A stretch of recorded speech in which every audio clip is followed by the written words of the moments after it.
Technology की दुनिया में आज बात होगी एक ऐसे बदलाव की जो आने वाले समय में देश की तस्वीर को बदल सकता है। बिल्कुल सही कहा आपने। सोचिए, अगर देश की हर जानकारी तेज और उसके साथ ही ज़्यादा प्रभावशाली तरीके से जुटाई जाए तो जो आने वाली योजनाएं हैं वो और भी बेहतर बन सकती हैं।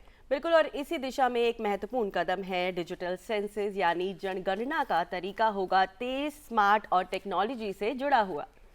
तो जी हाँ दर्शकों, डिजिटल सेंसस के विभिन्न आयामों पर आज बात करने के लिए हमारे साथ हमारे स्टूडियो में मौजूद है हमारी बहुत ही खास मेहमान डॉक्टर सुरभि पांडे जी। और आपको हम बता दें कि ये असिस्टेंट प्रोफेसर हैं IIPA दिल्ली में। मैम, बहुत बहुत स्वागत है आपका डीडी मॉर्निंग शो। शुक्रिया, thank you so much for inviting me. बहुत बहुत स्वागत है सुरभि मैम आपका प्रोग्राम में। और शुरुआत करते हैं, डिजिटल सेंसस के बारे में बात कर रहे हैं तो पहला सवाल तो यही बनता है कि आखिर ये डिजिटल सेंसस है क्या और ये पारंपरिक जो जनगणना है उससे कैसे अलग है?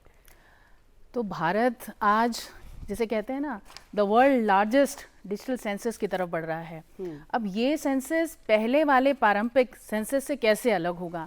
पहले हम लोग मैनुअली डेटा कलेक्ट करते थे, अब डिजिटल वर्ड जुड़ा है, यानी कि हम कई ऐसी आधुनिक चीज़ों को यूज़ करेंगे, ऐसी चीज़ों के थ्रू हम डेटा कलेक्ट करेंगे। आपने कहा ना सटीक, अब ये सटीक, ट्रांसपेरेंट, एक्यूरेसी आएगी कि क्या क्या मोड, डिजिटल मोड को हम यूज़ करेंगे डेटा कलेक्शन के लिए। अब पहली चीज़ है कि जो एन्यूमरेटर्स हैं यहाँ पे वो मोबाइल फ़ोन्स, स्मार्टफोन्स, टैबलेट्स, इनके थ्रू डेटा कलेक्ट करेंगे। आपके पास एक ऑप्शन आता है सेल्फ एन्यूमरेटर, यानी कि आम इंसान खुद भी जाके ऑनलाइन डेटा दे सकता है। तो शुरुआत हुई है हाउस लिस्टिंग से, फिर धीरे धीरे हम पहुंचेंगे पॉपुलेशन पे। तो यानी कि अब सेल्फ एन्यूमरेटर का नया कॉन्सेप्ट आ गया और इसके लिए वेबसाइट भी बनाई गई है। ऐसी की वेबसाइट बनी है सेल्फ एन्यूमरेटर की, जहां पे आप स्वयं जाके अपना डेटा खुद डाल सकते हैं। जो एन्यूमरेटर्स हैं वो डोर टू डोर जाके भी वहाँ पे मोबाइल और टैबलेट्स के थ्रू, स्मार्ट एप्लीकेशन के थ्रू वहाँ पे वो डेटा कलेक्ट करेंगे और उसके बाद उसको वेरीफाई भी किया जाएगा। अब जो ये सेल्फ एन्यूमरेटर हैं वो रियल टाइम में भी कर सकते हैं, यानी कि ऑनलाइन भी डेटा कैप्चर होगा और ऑफलाइन मोड पे भी ये फैसिलिटी प्रोवाइड की जा रही है। क्योंकि भारत में इंक्लूसिविटी, यदि हम भारत देखें, डेमोग्राफिक देखें तो कहीं अर्बन है, कहीं रूरल है, अलग अलग चैलेंजेस हैं और वहाँ कनेक्टिविटी की भी एक इशू होती है। तो ऐसी जगहों पे हमें ऑफलाइन ऑनलाइन मोड दोनों का ही ध्यान रखना ज़रूरी है। तो मैं ये कहूँगी कि जहाँ हम बात कर रहे हैं डिजिटल इंडिया की, तो भारत एक बहुत बड़े पड़ाव पे है, जिसे कहते हैं अब first largest world digital transformation होगा। इस सेंसस के थ्रू बहुत सारी चीज़ें बदलेंगी। आई थिंक हम डिस्कशन में इस बात को भी देखेंगे किस तरीके से पॉलिसी, एडमिनिस्ट्रेशन, बहुत सारी चीज़ें बदलने वाली हैं इस डिजिटल सेंसस से। बिल्कुल। तो बिल्कुल आपने सुरभि जी ये भी जानना चाहेंगे क्या ये डिजिटल तरीका जो है वो डेटा को और भी ज़्यादा सटीक और भरोसेमंद बनाता है? तो जैसे मैंने कहा कि जो पारंपरिक तरीका था वो क्या था, हम ऑनलाइन मैनुअल फॉर्म्स के थ्रू करते थे। कहीं ह्यूमन एरर रह सकता है, कहीं डेटा में एरर हो सकता था, लेकिन ये सारी चीज़ें जब हम ऑनलाइन लेके आते हैं तो इसमें एक्यूरेसी बढ़ती है, ट्रांसपेरेंसी बढ़ती है, अकाउंटेबिलिटी आ जाती है, एक रियल टाइम में डेटा कैप्चर होगा, ऑटो वेरिफिकेशन भी है, वैलिडेशन आ रहा है सिस्टम के साथ। तो आप देखिए ना कितनी सारी चीज़ें जुड़ गई हैं। सिस्टम ऑटो वैलिडेट कर रहा है, वेरीफाई कर रहा है, सेल्फ एन्यूमरेटर खुद भी डेटा दे रहा है और उसके बाद डोर स्टेप पे एन्यूमरेटर उसको जाके वेरीफाई भी करेगा। तो मैं कह सकती हूँ एक्यूरेसी तो काफ़ी बढ़ जाएगी इसमें, क्योंकि हाइब्रिड मॉडल पे भी चलेगा और ऑनलाइन में भी एक्यूरेसी सिस्टम इनबिल्ट लेके आ रही है। तो जाहिर सी बात है एक्यूरेसी भी है, स्पीड भी है, ट्रांसपेरेंसी भी है, अकाउंटेबिलिटी है और भारत एक नए दौर पे होगा डिजिटल इंडिया के डिजिटल सेंसस में। बिल्कुल। तो जैसे अभी आपने जिक्र किया कि इसमें हम खुद से हिस्सा ले सकते हैं, तो यही ये जानना चाहेंगे कि इस डिजिटल जनगणना में शामिल होना एक आम नागरिक के लिए कितना आसान होगा और कैसे? अब देखिए, यदि मैं आम नागरिक की बात करूं डिजिटल सेंसस में, तो भारत को दो हिस्सों में यदि लेके चलें, अर्बन जहां बेटर इंटरनेट है, बेटर फैसिलिटीज़ है, तो उनके लिए काफ़ी आसान हो गया। इंटरनेट कनेक्टिविटीज़ फास्ट, तो वो सेल्फ एन्यूमरेटर वहाँ पे जाके खुद भी ऑनलाइन पोर्टल पे उसको फिल कर सकते हैं। और उसके अलावा जो भी एन्यूमरेटर उनके डोर स्टेप पे भी जा रहे हैं, वो एप्लीकेशन कनेक्टिविटी फास्ट रहेगी, तो वहाँ डेटा कैप्चर करना या उसको भरना काफ़ी आसान हो गया। अब बात आती है अर्बन की, हमारे जो विलेजेस हैं, रूरल एरियाज़ हैं, अब वहाँ पे कैसे डेटा कैप्चर होगा? तो वहाँ भी पॉसिबल है। इंटरनेट कनेक्टिविटी इंफ्रास्ट्रक्चर इसको भी दुरुस्त करते हुए वहाँ पे ऑफलाइन मोड का भी एक प्रोविज़न दिया गया है, यानी कि जो एन्यूमरेटर हैं जो डोर स्टेप्स पे जाएंगे वो ऑफलाइन मोड पे भी उस टैबलेट, उस मोबाइल ऐप पे डेटा कैप्चर कर सकते हैं रियल टाइम में। इसके अलावा एक सेंटर्स बनाए जाएंगे, कम्युनिटी सेंटर्स बनाए जाएंगे, हेल्थ सेंटर्स बनाए जाएंगे, जितने भी ऑफिशियल्स बनाए गए हैं इस जनगणना में वो वहाँ जाके एक एम्पैथी नाम की चीज़ रखी गई है, जिसे कहते हैं ना कि आपको मतलब सेवा भाव से काम करना है, सेवा भाव से जाके वो डेटा लेना है, जो चैलेंजेस आएंगे उनको भी हमें ओवरकम करना है। लेकिन ये बात तो ज़रूरी है कि अब वो पंचायत हो, विलेज हो, डिस्ट्रिक्ट हो, ब्लॉक हो और चाहे अर्बन एरिया हो, सब जगह पे जो कलेक्शन होगा वो डिजिटल मोड में ही होगा। अब वो ऑनलाइन हो, ऑफलाइन हो, लेकिन होगा तो वो डिजिटल। तो आपने काफ़ी सारी डिटेल्स दी अर्बन एरिया को लेकर, रूरल एरिया को लेकर, लेकिन एक सवाल अभी भी यहाँ पर ये कि ऐसे बहुत सारे लोग हैं जिनके पास स्मार्टफोन नहीं है, उनके एरिया में बिल्कुल भी इंटरनेट नहीं है, तो ऐसे लोगों का डेटा कैसे कैप्चर होगा? जैसे पहले भी शुरुआत जब हमने की, हमने कहा पारंपरिक, तो पहले भी इंटरनेट नहीं था। 2011 का सेंसस भी ऐसे ही पारंपरिक तरीके से हुआ, तो डेटा तो वहाँ भी कैप्चर हुआ। लेकिन अब देखिए डिजिटल मोड में क्या है कि यदि मैं टैबलेट और अपने स्मार्टफोन के साथ एनुमरेटर जाता है, वहाँ पे ऑफिशियल जाता है, डोर स्टेप पे उनके पास जाता है, तो वो डेटा कैप्चर कर सकता है ऑफलाइन मोड पे भी। बहुत सारे सेंटर्स भी ऐसे बनाए जाएंगे, ये सुविधाएं दी जाएंगी कि जिनके पास माध्यम नहीं है वो भी उनके थ्रू अपना डेटा कैप्चर करा सकते हैं ऑनलाइन, जिसको सिस्टम वेरीफाई करेगा, वैलिडेट भी करेगा। ओके तो ये इंटरनेट तो देखिए जहां अर्बन है, फैसिलिटीज हैं, वो तो डायरेक्ट खुद भी सेल्फ एनुमरेटर कहा गया ना, आप स्वयं भी स्वयं कर करें, सकते तो वो हैं। स्वयं वाली बात है। लेकिन जहां स्वयं नहीं है वहां पे ये सेवा भाव है। सेवा भाव क्या है कि जो हमारे एनुमरेटर्स हैं, ऑफिशियल्स हैं, वो खुद जो ये जनगणना के लिए जाएंगे, उनके पास भी वो स्मार्ट टैबलेट डिवाइसेस हैं जिन पे वो डेटा कैप्चर करेंगे, वहां पे लेके आएंगे।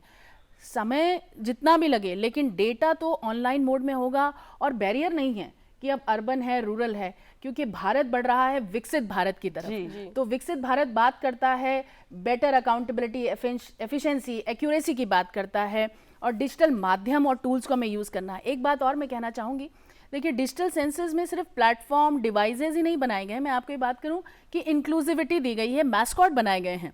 तो मैस्कॉट मतलब महिला और पुरुष, 2 मैस्कॉट बनाए गए हैं।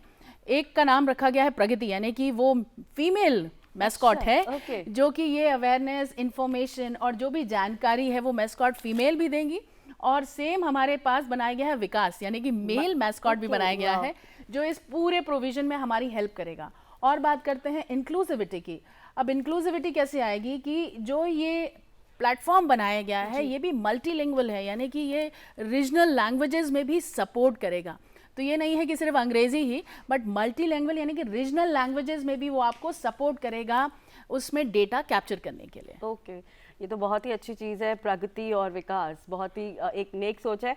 और अभी आपने बात की, डिजिटल की बात की और टेक्नोलॉजी की बात हो रही है, और जब भी टेक्नोलॉजी से हम सभी जुड़ते हैं तो ऑब्वियसली ये हम सभी के लिए फ़ायदेमंद होता है। इसमें सरकार की योजनाओं को क्या फ़ायदा होगा इस डिजिटल सेंसस से?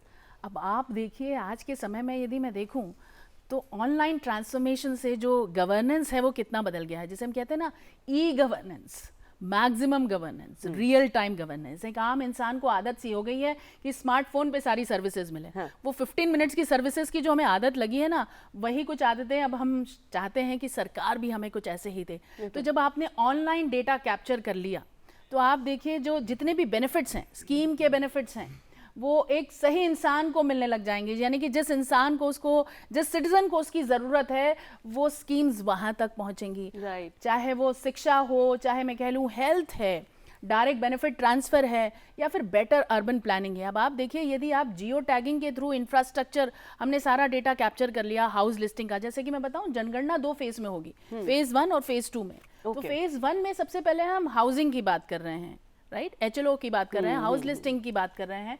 तो हाउस लिस्टिंग में यदि आप जियो टैगिंग के थ्रू उस ब्लॉक्स की, बिल्डिंग की, एमिनिटीज़ की, आपने सारे इंफ्रास्ट्रक्चर को आपने जब उसके थ्रू कैप्चर किया, तो आप देखिए कितना अच्छा इंफ्रास्ट्रक्चर डेवलपमेंट होगा। यही नहीं, फ्यूचर में यदि डिजास्टर्स या ऐसी कोई चीज़ें होती हैं, उसके लिए प्रिपेयर्डनेस भी हमारी वैसी हो जाएंगी। वेलफेयर स्कीम्स हो गई। मैं बात करूं तो पब्लिक पॉलिसी, पब्लिक एडमिनिस्ट्रेशन बहुत ही दुरुस्त हो जाएगा यदि सारा डेटा ऑनलाइन रियल टाइम में मिलने लग जाएगा।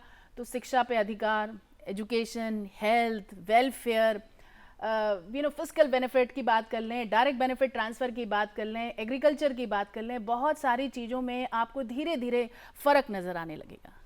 बिल्कुल फ़र्क की बात आप कर रही हैं। तो अगर हम डिजिटल सेंसस की बात करें तो इससे समय और जो खर्च है उन दोनों में कितनी कमी आएगी?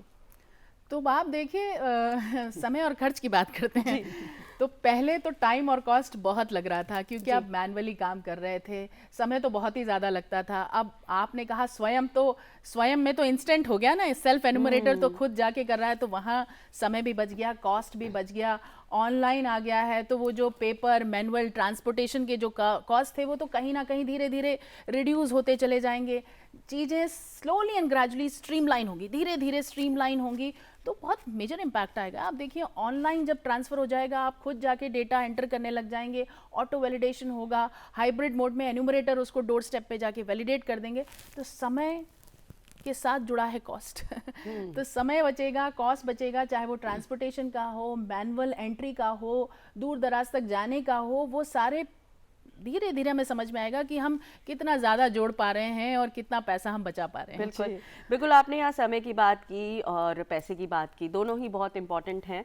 और अब बात आती है, आपने कहा डेटा कलेक्ट करने वाली, एक इंसान अपना पूरा डेटा देता है, तो ये ज़रूरी है कि उसकी सेफ्टी और प्राइवेसी का भी ख्याल रखा जाए, तो इसमें इस चीज़ को कैसे देखा जाएगा? अब देखिए, जब बात आती है कि मुझे खुद डेटा देना है या डोर स्टेप पे ऑनलाइन में डेटा कैप्चर हो रहा है, तो मेरा डेटा कितना सुरक्षित है? तो मेरा डेटा कितना सुरक्षित है, आई थिंक डिजिटल सेंसस की शुरुआत से पहले ये डेटा सुरक्षा को भी इसमें ध्यान में रखा गया।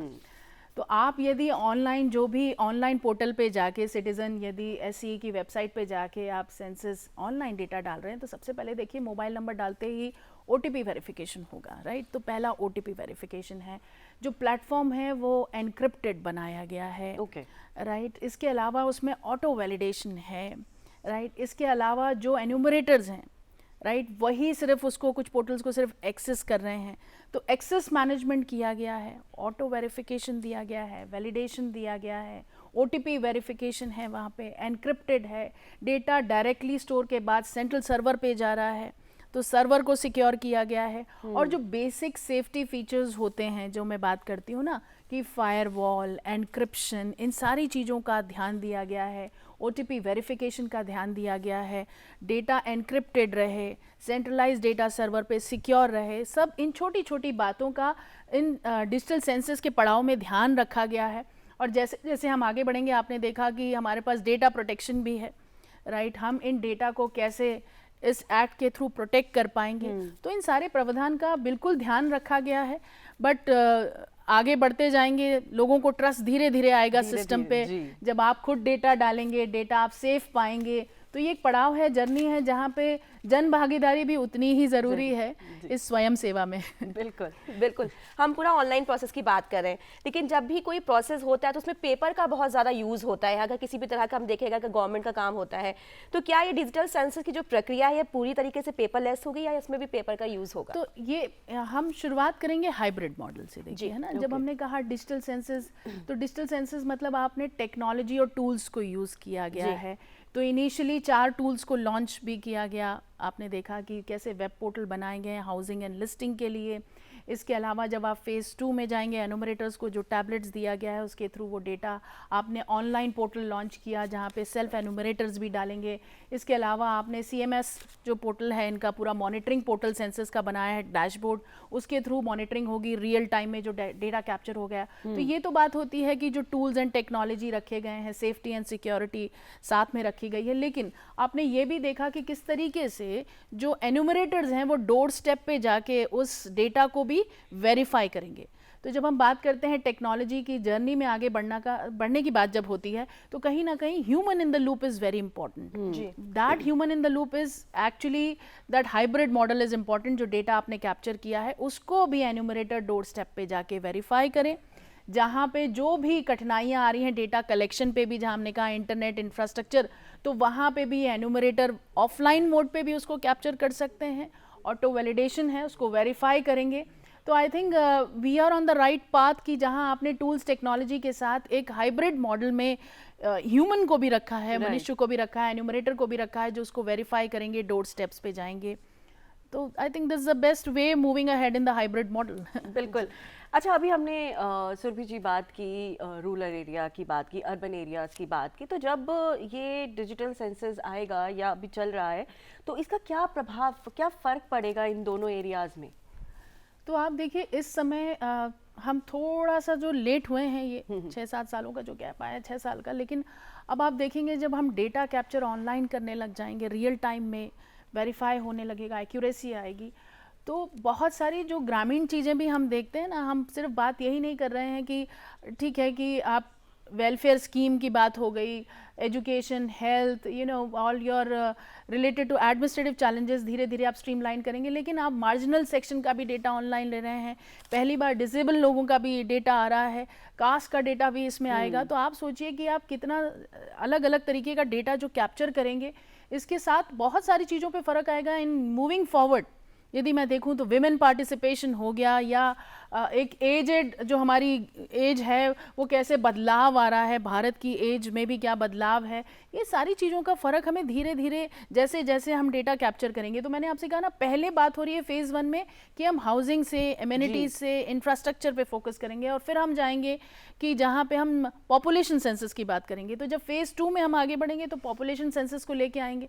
जैसे ही पॉपुलेशन आती है तो आप देखिए वहाँ एज, कास्ट, बहुत सारी चीज़ों का डेटा जब कैप्चर होगा तो उसे बेहतर दुरुस्त स्कीम्स और पॉलिसी इम्प्लीमेंट भी हो पाएगी। कहते हैं ना कि जिसको ज़रूरत है वो चीज़ें उस तक पहुंचने लग जाएंगी। तो you will see slowly and gradually lot of reflection, बहुत सारी चीज़ों का हमें पता चलेगा। बिल्कुल बिल्कुल। तो सुरभि जी, जब भी कोई बदलाव होता है तो बहुत सारे मौके लोगों को मिलते हैं, तो क्या डिजिटल सेंसस से विकसित भारत में रोजगार के नए अवसर पैदा होंगे? अरे बिल्कुल, जहाँ बात हुई टेक्नोलॉजी की, तो आप देखिए कि टेक्नोलॉजी आते ही आईटी प्रोफेशनल्स के लिए भी बहुत सारी जॉब आएंगी जी। नया तरीका है, नया दौर है, तो डेटा एंट्री से लेके आईटी प्रोफेशनल से लेके जो ये ऑनलाइन सिस्टम आएगा, इन सारी चीज़ों को हैंडल करने के लिए नई नई अपॉर्चुनिटीज़ आएंगी।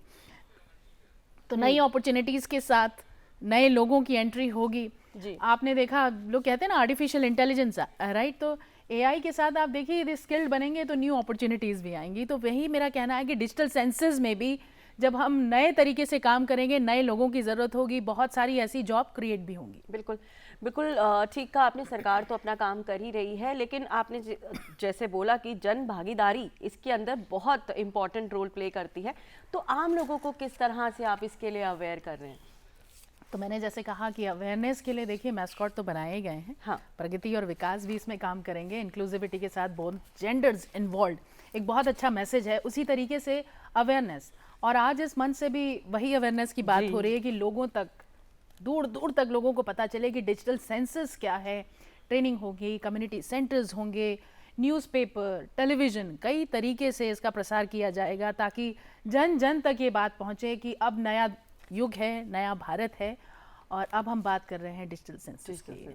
बिल्कुल। तो इसके साथ एक सवाल और है कि हम टेक्नोलॉजी में आगे आ गए हैं, कई तरह के काम हो रहे हैं, डिजिटल सेंसस की बात की जा रही है, तो अगर किसी तरह के डेटा में किसी तरह की गड़बड़ी हो जाती है, किसी तरह की अगर प्रॉब्लम हो जाती है, तो उसको कैसे ठीक किया जा सकता है? देखिए, यदि मुझे लगता है एज ए सेल्फ एनुमरेटर मैं बात करती हूँ, यदि मैं जाती हूँ और मुझसे कोई एरर हो जाते हैं, तो ऐसा नहीं है कि आपने जो लिख दिया वो विधान हो गया, नहीं।